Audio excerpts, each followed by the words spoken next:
ప్రముఖ హిందుస్థానీ సంగీత విద్వాంసురాలు అన్నపూర్ణాదేవి కన్నుమూశారు. ఆమె వయస్సు 91 సంవత్సరాలు. ప్రఖ్యాత సితార్ విద్వాంసుడు రవిశంకర్ మొదటి భార్య ఈమె. ఇటీవల వృద్ధాప్య సమస్యలతో ముంబై బ్రీచ్ క్యాండీ ఆసుపత్రిలో చేరిన అన్నపూర్ణాదేవి ఈ తెల్లవారుజామున కన్నుమూశారు. హిందుస్థానీ సంగీతంలో సురబహార్ అనే వాయిద్యంలో అన్నపూర్ణాదేవి పేరుగాంచారు. మధ్యప్రదేశ్లో పుట్టిన ఆమె అసలు పేరు రోషన్ ఆరా ఖాన్.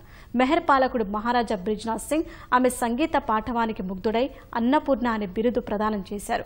హిందుస్థానీ సంగీతానికి గురువుగా భావించే తన తండ్రి అల్లావుద్దీన్ వద్దనే ఆమె శిష్యరికం చేశారు. సితార్ విద్వాంసుడు రవిశంకర్తో కలిసి అనేక ప్రదర్శనలు చేసిన అన్నపూర్ణకు ఆయనతో విభేదాలు రావడంతో విడాకులు పొందారు. అనంతరం ముంబై చేరుకున్న అన్నపూర్ణాదేవి సంగీత శిక్షకురాలిగా మారారు. పండిట్ హరిప్రసాద్ చౌరాసియా, నిత్యానంద్ హల్దీపూర్, అమిత్ భట్టాచార్య వంటి ప్రముఖ సంగీత విద్వాంసులు అన్నపూర్ణాదేవి వద్ద శిష్యరికం చేశారు. 1977లో అత్యున్నత పౌర పురస్కారాల్లో ఒకటైన పద్మభూషణ్, సంగీత నాటక్ అకాడమీ అవార్డులను కూడా పొందారు.